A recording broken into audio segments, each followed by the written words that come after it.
கயல், இந்த இடம் உனக்கு பிடிச்சிருக்கா? ஆமாமா, இந்த பூங்கா ரொம்ப அழகா இருக்குமா. சரி வா, சுத்தி பார்க்கலாம். ஐ ஜாலி. அம்மா, இங்க பாருங்களேன், இந்த பலூன் எவ்வளவு அழகா கட்டி இருக்காங்க.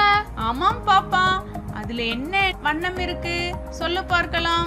முதல்ல ஒரு நீல பலூன், அடுத்து ஒரு வெள்ளை பலூன், இதே மாதிரி வரிசையா வச்சிருக்காங்கம்மா.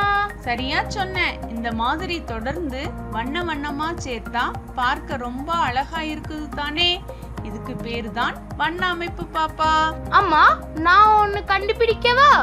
இங்கே சொல்லு பார்க்கலாம்.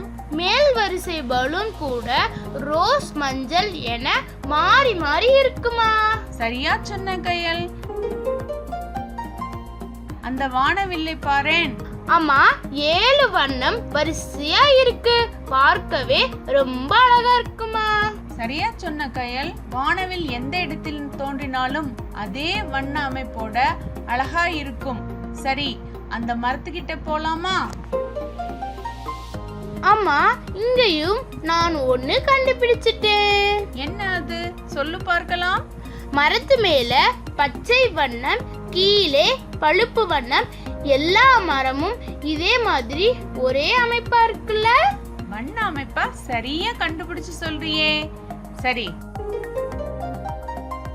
அதோ அந்த பூக்களை பாரு. தண்டுகள் பச்சை வண்ணத்திலும் பூக்கள் ரோஸ் வண்ணத்திலும் இருக்கு. அந்த மலையிலும் பழுப்பு வண்ண அமைப்பு.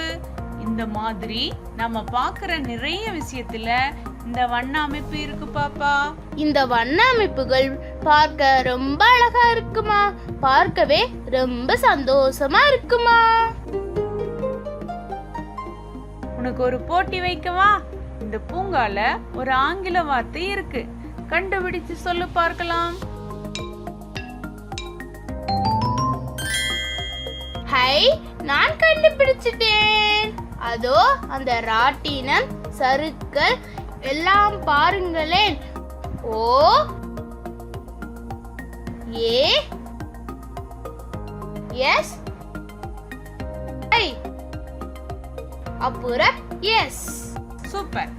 இதை ஒயாசிஸ்னு படிக்கணும். அதுக்கு பாலைவனச்சோலைன்னு அர்த்தம். அதுவும் வண்ண அமைப்பில் இருக்கு பாரேன். ஆமாம்மா. சரி வா, நேரம் ஆயிடுச்சு, வீட்டுக்கு போகலாம். சரிம்மா.